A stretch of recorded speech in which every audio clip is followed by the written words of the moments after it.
Se consideran trabajos pesados aquellas labores que por su realización aceleran el desgaste físico, intelectual o psíquico en la mayoría de los trabajadores que la realizan, provocando un envejecimiento precoz, aunque no generando una enfermedad laboral. La calificación de trabajo pesado otorga o debería otorgar a aquellos que lo realizan algunos beneficios precisamente para compensar el gran esfuerzo físico o mental que tienen que sufrir cuando desarrollan su tarea y además las consecuencias que sufren pasados los años. Se consideran trabajos pesados, por ejemplo, aquellos que producen un desgaste orgánico excepcional por requerir un esfuerzo físico excesivo, los que se realizan habitualmente a temperaturas excesivamente altas o bajas, las labores que se hacen de noche y las que se realizan en forma subterránea o submarina. Y nos preguntamos si todas estas características del trabajo pesado que acabamos de detallar se toman en consideración en la legislación laboral del Uruguay. Y esa es la razón por la que hoy en Tripaleare hablaremos de trabajos pesados.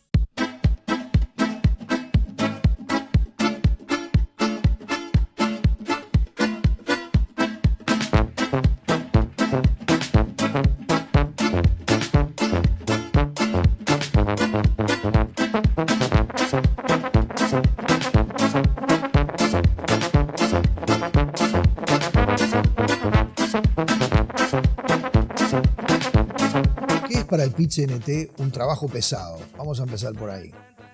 Mirá, el trabajo pesado para nosotros es apuntar fuertemente a lo que es los temas de salud, seguridad laboral en general.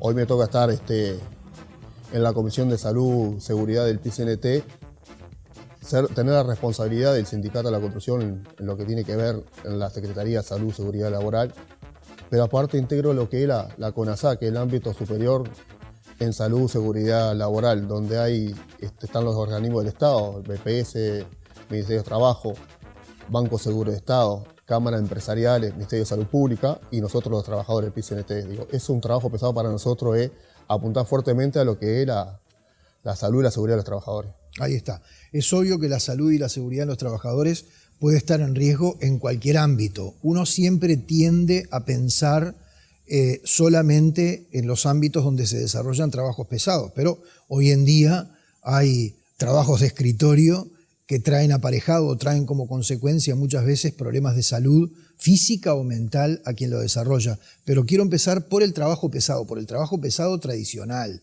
aquel que le pesa al cuerpo básicamente, ¿no? A los huesos. ¿Cómo lo pueden resumir desde esta comisión? Para de ahí empezar a trabajar en todo lo que tiene que ver con la prevención de la salud del trabajador. Bien, nosotros tuvimos, los trabajadores de la construcción en 2007, reformamos una normativa que tiene que ver con el peso, donde es cierto que una gran parte de los trabajadores de nuestra industria, sufrían dolencia en las espaldas, por el peso de la porla. Hemos reducido el peso de la porla de 50 a 25 kilos, donde también hay otras actividades generales como son los sacos de harina, los sacos de trigo y de otros productos más, que también reducieron a su mitad el peso. ¿También de 50 a 25 o los pesos eran otros? Supongo que de 50 a 25, cierto. Ahí está.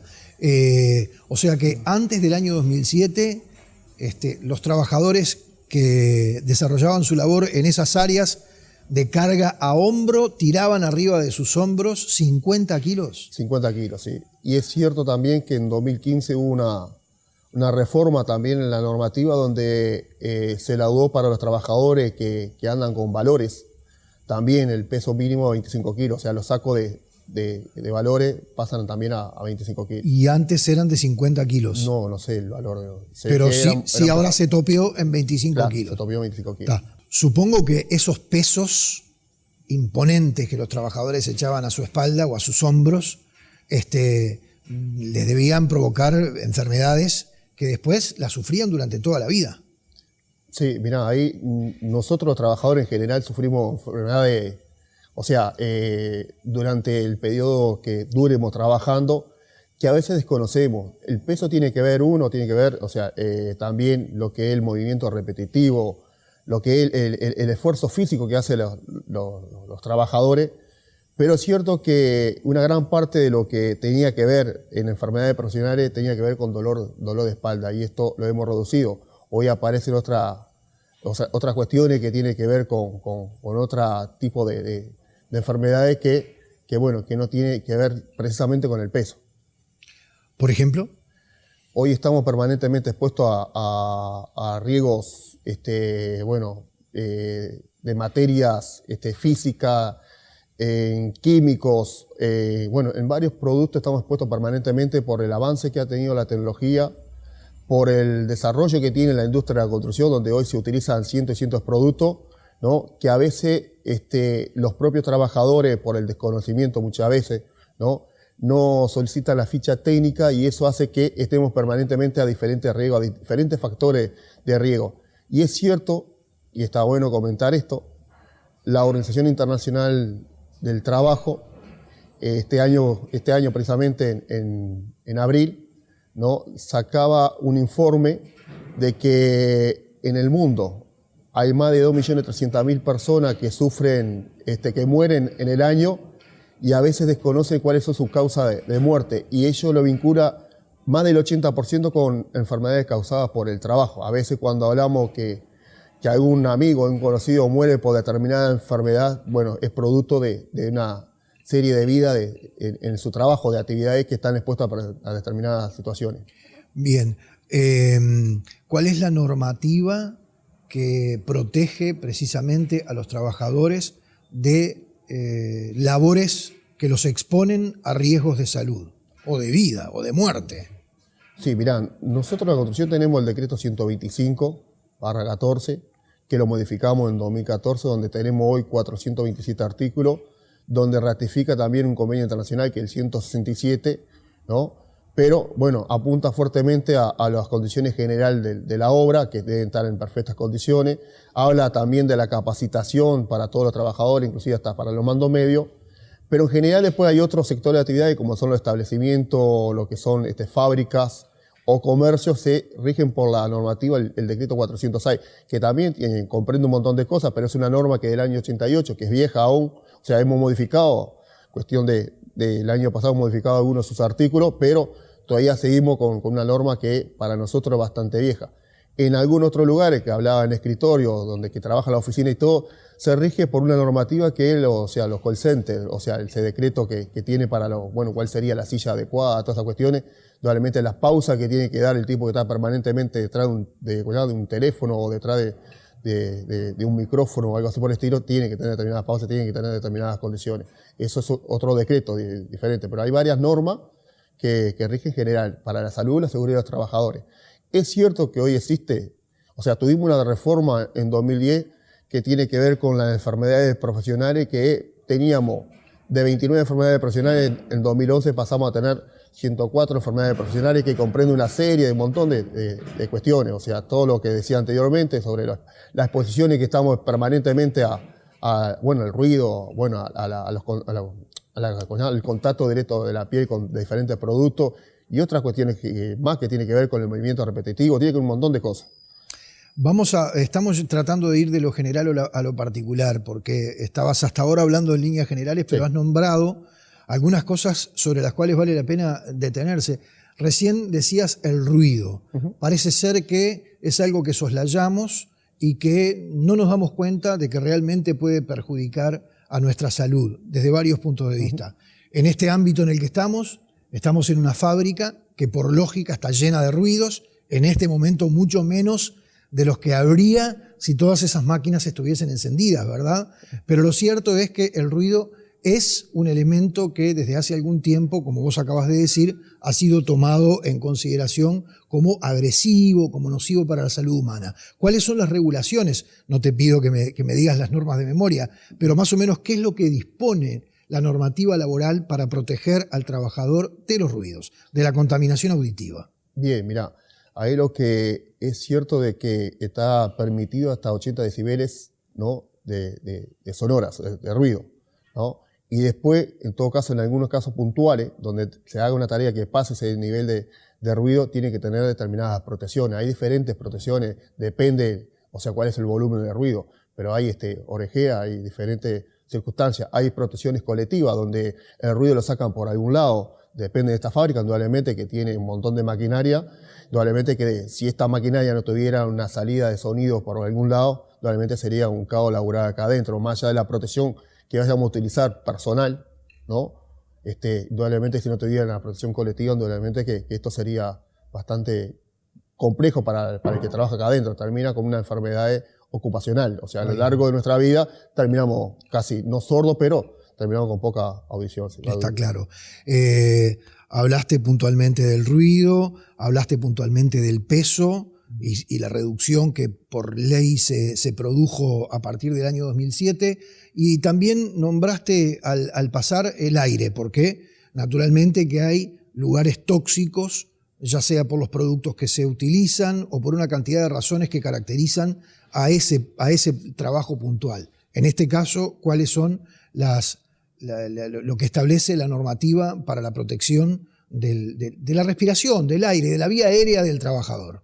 Bien, mirá, nosotros tenemos los trabajadores que trabajan en la planta de bombeo, son los que trabajan, ¿no?, donde están todo el residuo, o sea, de los baños, de los locales, de los comercios, de todo lado. Esos trabajadores están expuestos permanentemente a diferentes, o sea, a gases. Perdón, ¿te referís a la planta de bombeo de la Intendencia de Montevideo que elimina las aguas residuales? Claro, el tratamiento de agua. El tratamiento de aguas residuales. Hay muchos trabajadores que están expuestos directamente, ¿no?, a los gases que produce determinados lugares donde, un ejemplo, bajan a los pozos, ¿no?, y ahí hay un gas que, bueno, que el trabajador, o sea, está expuesto por minuto, no por tiempo, o sea, tiene comprendido ¿cómo te puedo decir? Cada una hora descansa media hora y eso le da, ¿no?, de que pueda respirar, más allá de la protección que utilice y todo. Tenemos los trabajadores que trabajan en las plantas de Portland, están permanentemente también expuestos a lo que es el polvillo del Portland, y eso genera también la silicosis, una afección pulmonar que termina muchas veces con poca capacidad de respiración a lo largo de la vida de esos trabajadores. Hay algunas plantas que tienen, o sea, tecnología avanzada y otras que no las tienen, ¿no? Hay trabajadores que le dan determinados equipos personales para utilizar, algunos lo usan, otros lo utilizan, bueno, pero es cierto que tenemos algún número de trabajadores, no exagerado, pero algún número de trabajadores que, bueno, que sufren, bueno, a lo largo de su historia, de su vida, capacidad de respiración, termina con silicosis. Inclusive también aquellos trabajadores que bueno, están permanentemente en la construcción, haciendo reforma de edificios, por ejemplo, liceo y eso, que están también expuestos a lo que es la chapa de aluminio, que es el asbesto, que también eso produce cáncer. O sea, hay diferentes formas en la industria nuestra que parecemos lo que es el aire y la contaminación del aire. Hace algún tiempo, un par de años o capaz que 3, Luis Puch, diputado, ex sindicalista, él se siente sindicalista todavía y con orgullo, se había ocupado puntualmente de las plantas de arenado de las garrafas de Supergas. Se limpiaban con arena a alta presión y luego se pintaban. Y decía que los trabajadores estaban expuestos realmente a un daño respiratorio importantísimo, entre otras patologías que podían adquirir. ¿Se ha solucionado ese tema? ¿Han puesto el foco allí en el sector del Supergas? Mirá, me tocó estar también ahí, más o menos un poco ahí viendo esas cuestiones, por el PCNT mismo, por la Comisión de Salud, y es cierto, se ha solucionado parcialmente. Han hecho alguna reforma, han hecho lugares para sacar todo el aire contaminado, ¿no? Pero es cierto que las condiciones laborales no han mejorado mucho en ese aspecto. Digo, hay muchos trabajadores que reclamaron este tipo de cosas en alguna de estas plantas que terminaron a veces hasta que terminaron con querer despedirlo, que también nos preocupamos también para que ese trabajador fuera retomado en esos lugares de trabajo, pero esos reclamos puntuales generó de que la empresa tomara la acción de despedir a algunos trabajadores. Se ha solucionado parcialmente, o sea, en realidad no se ha solucionado del todo. ¿Y cuáles son, acá me estás diciendo, uno de los sectores que todavía tiene un debe por parte de los empleadores, ¿te referís? Sí, por parte de los empleadores. Bien. ¿Y cuáles son los otros sectores en los que todavía no hay un cumplimiento o una una tomada de conciencia de los riesgos a los cuales están expuestos los trabajadores. Por parte del empleador, te quiero hacer esta pregunta. ¿Y por qué quiero hacer la digresión? Porque también quiero ver sobre cómo funciona el cumplimiento por parte del trabajador, porque recién hiciste una alusión al pasar, a veces se lo ponen, a veces no. Pero eso dejémoslo para dentro de unos minutos. ¿Cuáles son los lugares en los que los empleadores incumplen más con la protección a la salud del trabajador? Mira, yo te voy a contar algo que capaz de repente digo, no va a caer muy bonito. Pero es cierto que hay sectores de actividades que no tienen norma y ahí hay un incumplimiento. Yo te pongo un ejemplo. Un trabajador en la construcción que a partir de los 2 metros no usan cinto de seguridad, ¿no? Que hay una norma ahí, es pasible el empleador a una sanción económica o penal, depende cómo fuera la situación. Es cierto que un trabajador, una trabajadora que trabaja en los servicios domésticos, son empleadas domésticas, muchas de ellas, ¿no? Trabajan en los servicios domésticos, no tiene norma, trabaja más de 2 metros, se cae y está. No hay nada que diga que está obligado a usar un cinto de seguridad esa trabajadora o ese trabajador. Lo que sí es cierto que lo que dicen las normas generales, en este caso una norma general, es la ley del Banco Seguro de Estado, que habla que para que pueda tener la prestación del Banco Seguro de Estado, tanto como la económica o la de salud, tiene que cumplir determinadas situaciones, pero no habla que tiene que usar un cinto de seguridad. Y estas cuestiones las tenemos general. No solamente del doméstico, sino de otros sectores más también. Sí, está claro. Cuando decís no tiene norma, da la sensación de que estás marcando una omisión del Estado en no legislar en la materia. Es cierto, sí. Hay una omisión del Estado, no se legisla en esa materia.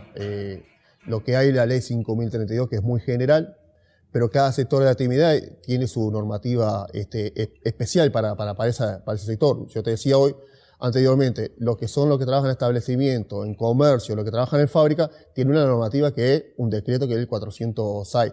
También riesgos otras normativas más alrededor, ¿no?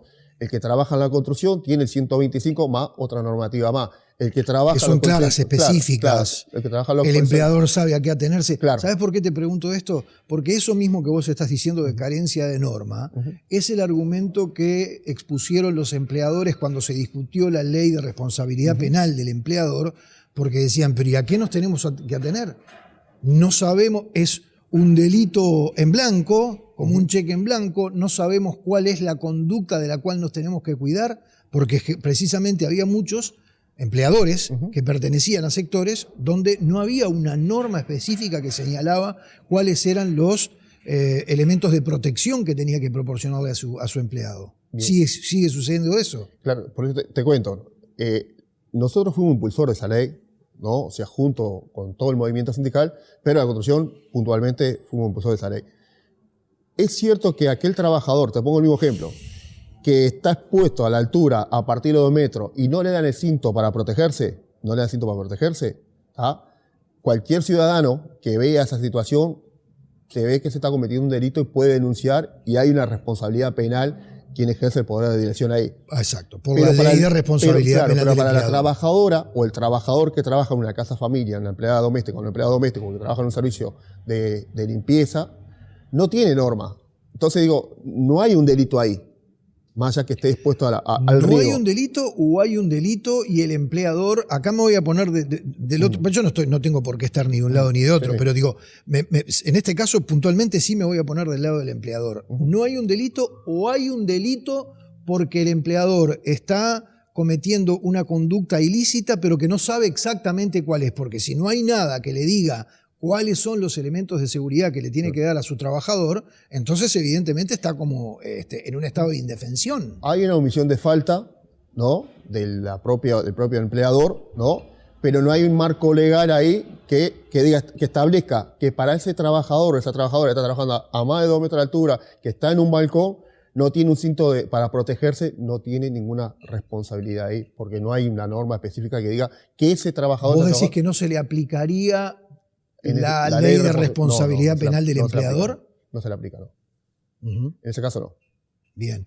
Por último, para terminar, recién hacías alusión a los casos en los que los trabajadores tienen determinado elemento de seguridad para proteger su vida por un trabajo riesgoso que realizan, pero no lo usan. Esa cosa uruguaya de que no pasa nada. ¿Se da eso? ¿Cómo lo trabajan ustedes? Mira, nosotros tenemos dentro de lo que es la normativa vigente la charla de inducción, o sea, el trabajador que ingresa a una obra tiene que tener una charla mínima de 2 horas, ¿no?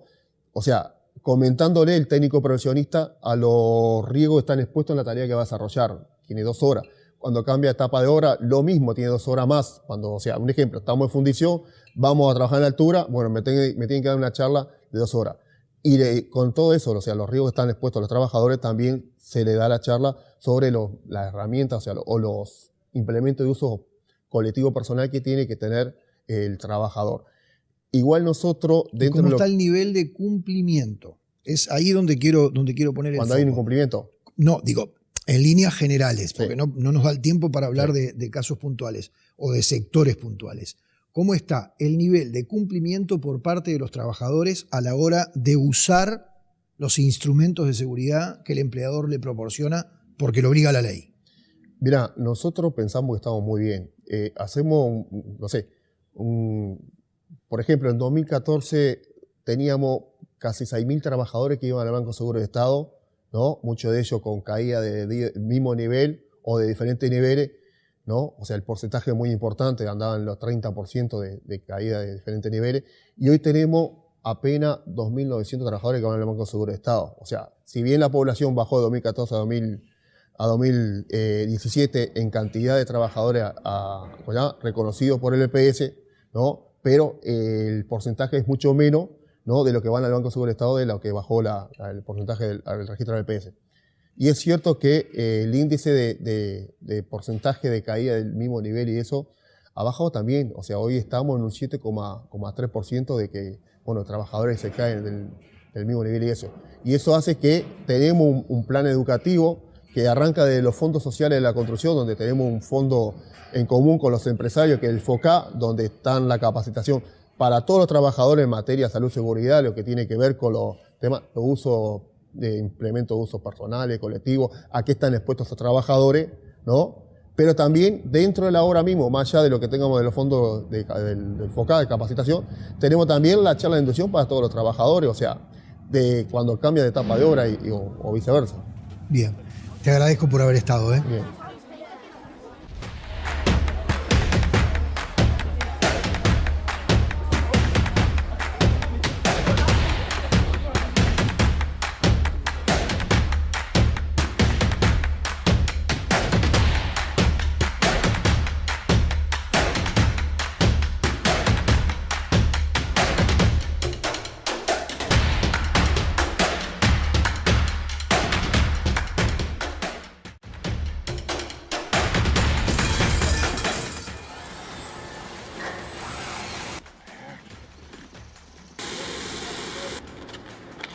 El concepto de trabajo viene de una palabra que es tripalium.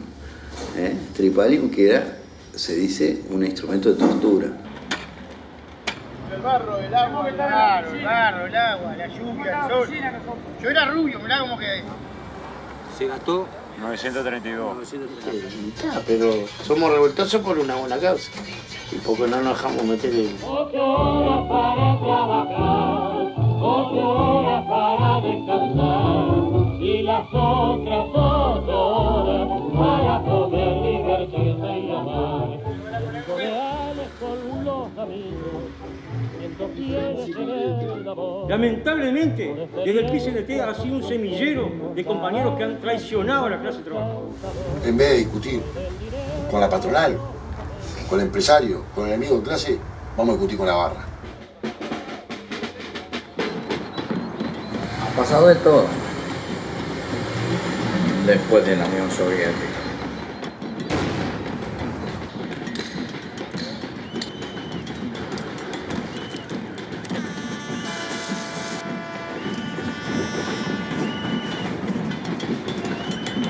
Rey, ¿qué es lo que considera la legislación uruguaya trabajo?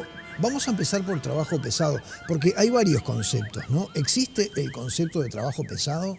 No existe una normativa de trabajo pesado, pero lo que existe en sí son distintas normas, valga la redundancia, de que nos permiten vigilar en forma distinta el trabajo de mayor actividad física o de mayor exposición física, ¿no es cierto? Pongamos algún ejemplo. Uruguay hace no muchos años entendió de que la manipulación de una bolsa no puede tener, como tenía antes, 50 kilos. Las personas que nos están viendo se podrán acordar de que venía el envase del Portland en 50 kilos, el envase de la bolsa de azúcar en 50 kilos. Bueno, hay una normativa que tiene que ver con ese trabajo de intensa actividad física que para prevenir los riesgos de cargar en forma prolongada ese peso lo limitó a 25 kilos. Entonces, ese tipo de normativa existe, ¿no es cierto?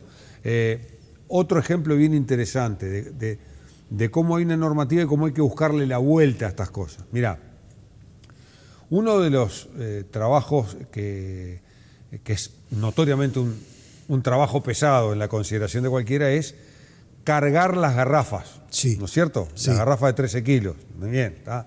Entonces, lo que hacen las empresas es generar un sistema de ir rotando los puestos de trabajo dentro del sistema de la distribución de la garrafa, ¿no es cierto?, de forma tal de minimizar el tiempo prolongado de exposición al trabajo propiamente de cargar a mano la garrafa. Hoy en día, lo normal es que en una jornada de 8 horas, el tiempo máximo de exposición en la tarea manual de cargar la garrafa de 13 kilos en las grandes plantas de las empresas distribuidoras de gas es de 2 horas 36. O sea, ahí está, pero van rotando, pero en una planta de envasado hay varias tareas para realizar, por lo tanto hay posibilidad de hacer esa rotación en el exactamente. trabajo. Pero, por ejemplo, el que la reparte a domicilio, la única tarea que tiene es esa. Es esa. ¿Cómo se maneja ese sector de la actividad? Y en eso las posibilidades de regular una rotación son prácticamente mínimas. Nulas. Igual es distinto que el que está permanentemente cargando, ¿no? El otro para, carga, cobra, hay un descanso en el tiempo distinto a la exposición frecuente. Pero tiene una consideración tiene especial. una carga mucho mayor, ¿no es cierto? Porque está durante esas 2 horas, ¿cuánto? 2 horas 36 más o menos. 2 horas 36 2:40. está permanentemente cargando garrafas. Pero no son 2:40 seguidas, sino a lo largo de la jornada suma los 2:40. Por eso se va rotando, ¿se entiende? Perfecto, bien.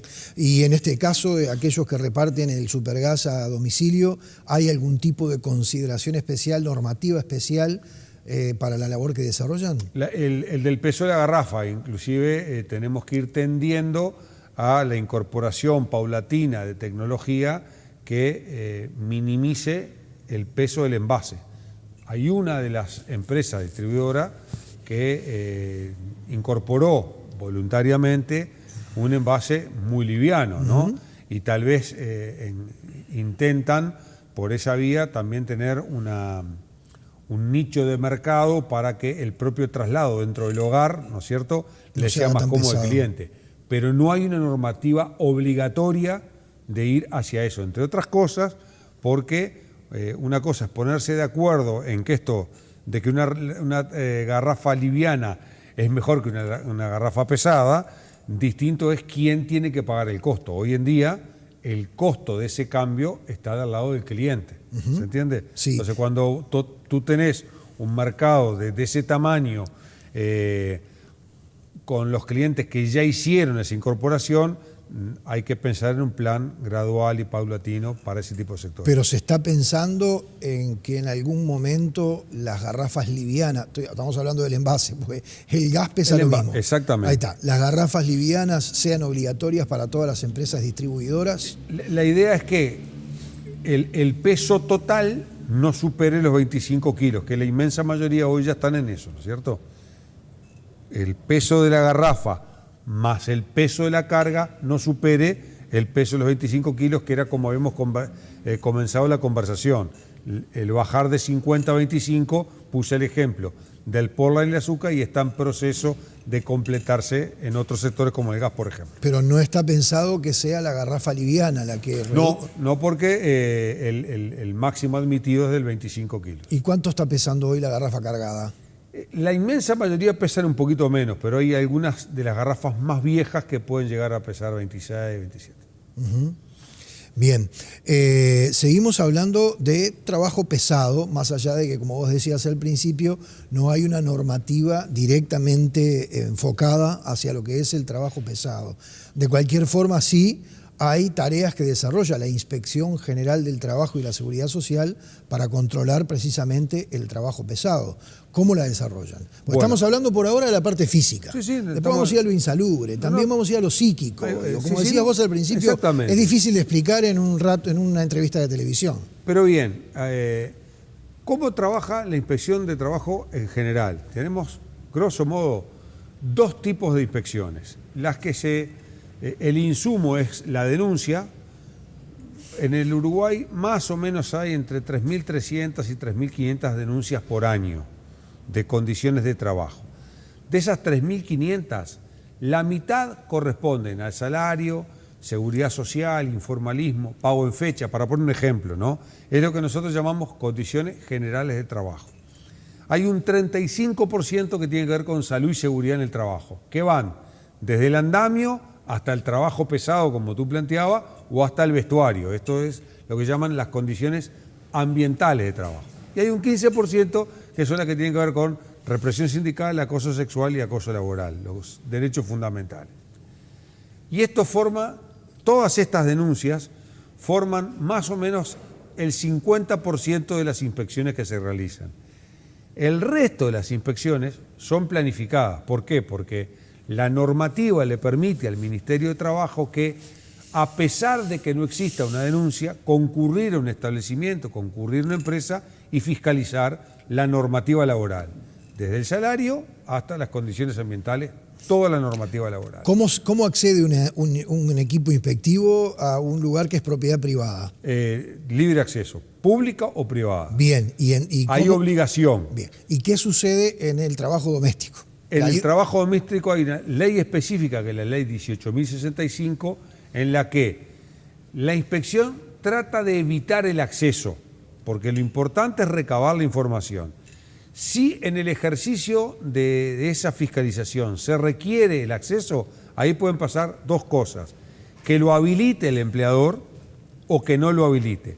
Cuando no lo habilita, la Inspección General del Trabajo tiene que pedirle al juez que lo haga y el juez dispone el ingresar a la finca. ¿Es un juez laboral? Y esta es sí, pero es más que la excepción. Lo normal es que en las inspecciones del servicio doméstico no hay mayores problemas para recabar los datos que te permitan fiscalizar. Pero ha pasado tener que requerir a un juez para ingresar a la finca. Bien. Excepcional, muy excepcional. Bien. Ahora vamos a pasar al trabajo insalubre en general, porque capaz que el trabajo pesado es insalubre, pero hay trabajos que por lo menos no son físicamente pesados, pero sí son insalubres.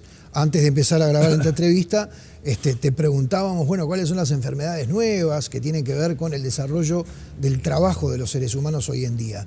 ¿Qué nos puedes decir sobre eso? Mirá, un ejemplo de trabajo insalubre. Puede haber que en determinado momento una empresa, una producción determinada, sea declarada insalubre. Por lo tanto, la primera medida que va a tener esa declaración de insalubridad es que la jornada laboral se reduce. Para poner un ejemplo que lo conozco muy de cerca.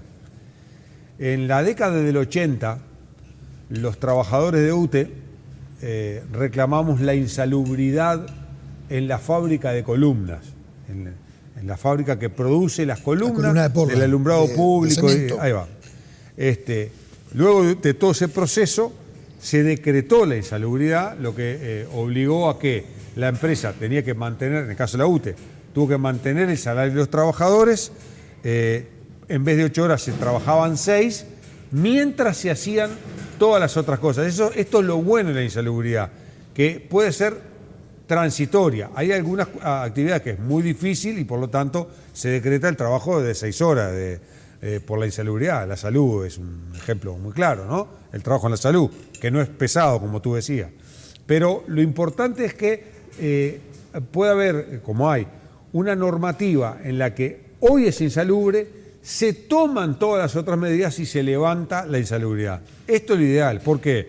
Porque cuando no hay otra forma, vos terminás consolidando de que trabajadores tengan que aceptar trabajar en condiciones insalubres. Eso es lo que no deberíamos saber.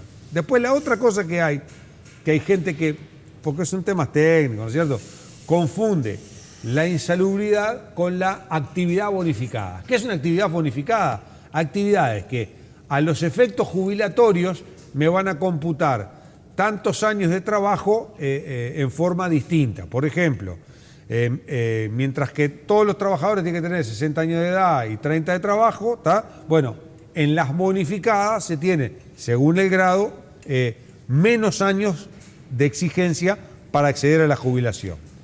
Y tiene, a mi juicio, esto que voy a decir es un tema controversial, hay distintas bibliotecas para esto. Yo soy de los que comparto la filosofía de que lleva un sobreaporte patronal. Me explico. Una vez que hay una actividad... ¿Lleva o debería llevar? No, lleva. Ah, lleva. Lleva. Ah. Y está bien, a mi juicio. ¿Por qué? Porque debe ser un estímulo a que los empresarios cambien las condiciones de trabajo para que no haya necesidad de una actividad bonificada. Entonces, como es un costo de toda la sociedad, el que va a tener un grupo de trabajadoras o trabajadores que tienen una actividad bonificada, está bien que el empresario que tiene a esos trabajadores en esa condición tenga el sobreaporte correspondiente. Reitero, para esto hay más de una biblioteca. A mí me parece una filosofía interesante.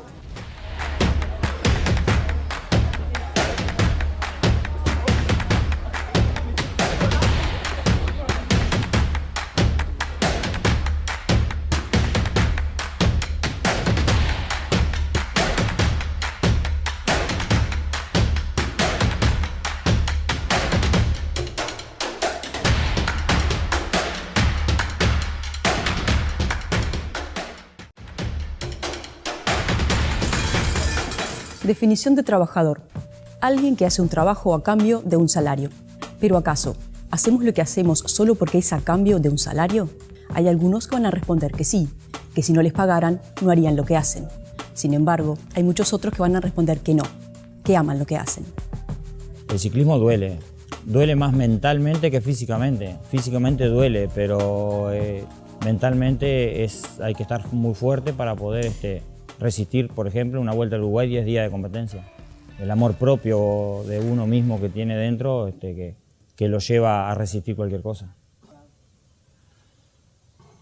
Y aguantar un poquito más, ¿no? Decir, bueno, son 100 metros más y ya van a aflojar, van a ir un poco más despacio. Y bueno, y eso te lleva a veces por kilómetros y kilómetros a aguantar ese tipo de cosas. Cuando no te da, es porque los demás están mejor que vos. Y nada, y hay que resignarse a que hay que seguir trabajando para poder mejorar en la próxima carrera. La mentalidad es fundamental en el ciclismo. Y cuando me empieza a doler, pienso que a los demás les duele igual o más que a mí. Y eso después se transforma en algo mental, ¿no? Negro, ¿vos querés hacer plata? Por supuesto. 6 viajes me dieron, negro. Nada. ¿Qué, guacha? ¿Viste que no necesito puesto? No cargues mucho, ¿sabés? Bájese y me baja los paquetes y los abre como le dijo el soldado. A mí lo que me duele generalmente son las piernas, los cuádriceps, que es lo que más me duele en carrera. Y eso va en el esfuerzo que uno va haciendo y en el ácido láctico que se acumula, que el organismo no tiene la capacidad de eliminarlo rápido y por eso duelen las piernas. Soy uno de los pocos corredores en el Uruguay que cobra sueldo y que puede medianamente vivir de la bicicleta. ¿Acaso es un privilegio vivir de hacer lo que uno ama? ¿Cuántas personas en Uruguay pueden decir que aman lo que hacen? Si no cobrara seguramente sería ciclista igual, sí. Sí, como muchos de mis compañeros y de mis colegas que trabajan y corren en bicicleta. Entrenan 3 horas por la tarde después que salen de trabajar y van a correr los fines de semana. No debería ser así porque debería ser un deporte profesional donde todos los que participamos del ciclismo deberíamos cobrar una remuneración a cambio. Yo creo que los últimos son mucho más meritorios que los que a veces están en los primeros lugares. Está lleno de gente por amor a la camiseta, de eso se hace el ciclismo. Más importante que ganar una carrera por etapa o ganar, por ejemplo, una vuelta al Uruguay, no hay nada. No longer confined to earth, now we had learned to fly. Transformed. He's recovered from it. I have never tested positive for performance-enhancing drugs. He is transforming your little Euros.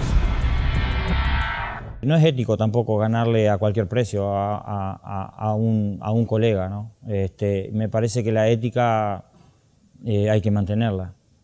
Uno puede ser un gran campeón y con poca ética y seguramente te pueden recordar por lo que ganaste, pero no por lo que sos como persona. Y a mí me parece que tenés que ser primero buena gente y después un gran deportista. Porque hoy en día queremos todo ya. Y conseguir las cosas rápidos en el deporte es imposible.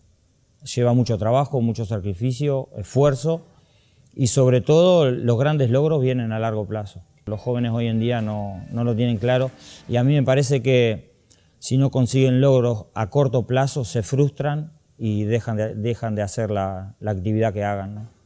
Bueno, yo sigo porque es lo que mejor sé hacer en mi vida, dar pedal. Me siento bien, estoy bien físicamente, tengo mi familia que me apoya 100%, mis hijos también, y bueno, es lo que me mantiene vivo el ciclismo. Gané la Vuelta con 38 años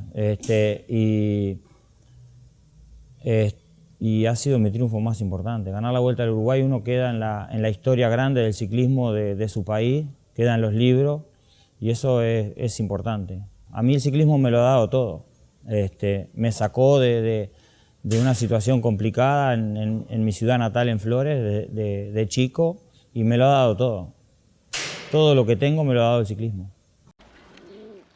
اگه یه ماه مرخصی بگیرم بعد از ظهران به جای اضافه کاره بیام این طرف ها کل میتونم کار کنم.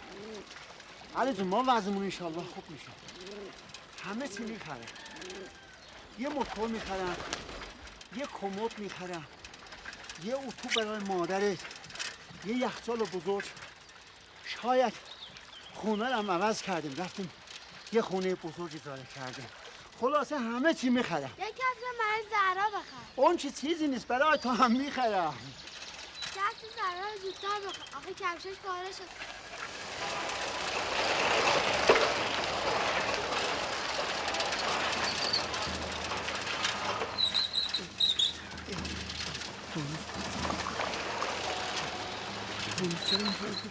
علی محسن باشد! بابا نگردم!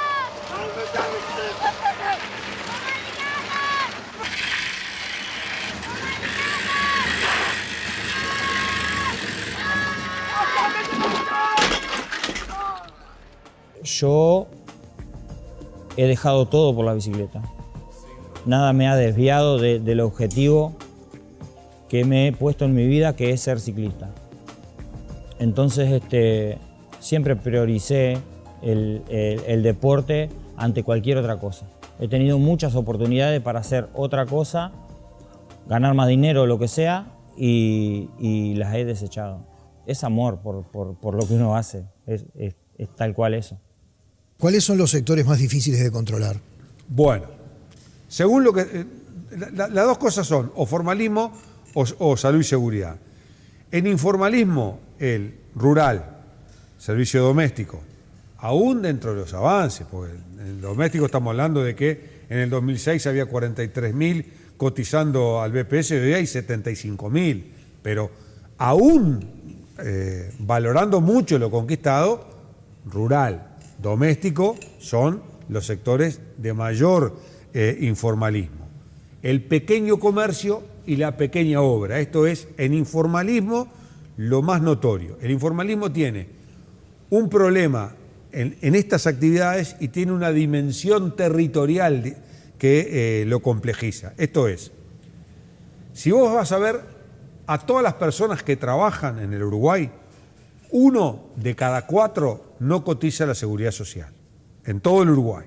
Bien, ¿cómo es esto con respecto a la región? Un índice extraordinariamente alto, porque lamentablemente 145 millones de trabajadoras y trabajadores de América Latina no cotizan a la Seguridad Social. O sea, en el continente lo habitual es que 1 de cada 2 no cotice. Uruguay está muy lejos de eso, es 1 de cada 4.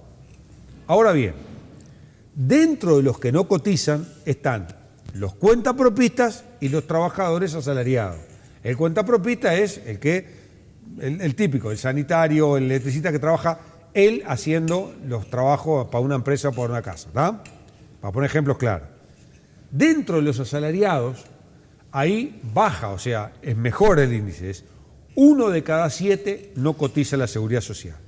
Pero no es lo mismo en este índice en todo el Uruguay, porque Artigas, Cerro Largo, 33, Rocha son departamentos y Rivera, esos 5, son departamentos que tienen el doble de la media. O sea, hay un índice general están más alineados muy con lo bueno, que es América Latina. pero aquellos se parecen a los peores de América Latina. Eso es en informalismo. Y en salud y seguridad en el trabajo, las actividades más riesgosas, si yo tomo como riesgo la cantidad de gente que trabaja en función de la cantidad de accidentes que hay, son frigoríficos, construcción, rural y en menor medida la industria forestal. O sea, en la industria forestal, en el pico de la cadena, o sea, en las plantas de celulosa, tenemos siniestralidad que compite claramente con los mejores índices de Europa. Y en la punta, en los montes, ahí tenemos, y en los aserraderos chicos, una siniestralidad muy alta, de las peores. Entonces, no es lo mismo en este tipo de actividades. Y la otra característica en temas de siniestralidad que tenemos que evaluar es que la edad es un factor relevante. El 35% de los accidentes de trabajo lo tienen personas menores de 29 años. Entonces, actividad es un rubro a mirar y la edad o la experiencia en el trabajo la otra. En experiencia del trabajo es así. Los últimos accidentes de trabajo de los últimos 4 años, que dicho sea de paso, hoy en Uruguay hay 10.000 accidentes menos que en el 2014, venimos bastante bien, pero cuando vos analizás cuántos años hace que trabajaban en esa empresa los que se accidentaron, 4 de cada 10 tenían menos de 2 años. Bien, te agradecemos por haber estado. A ustedes.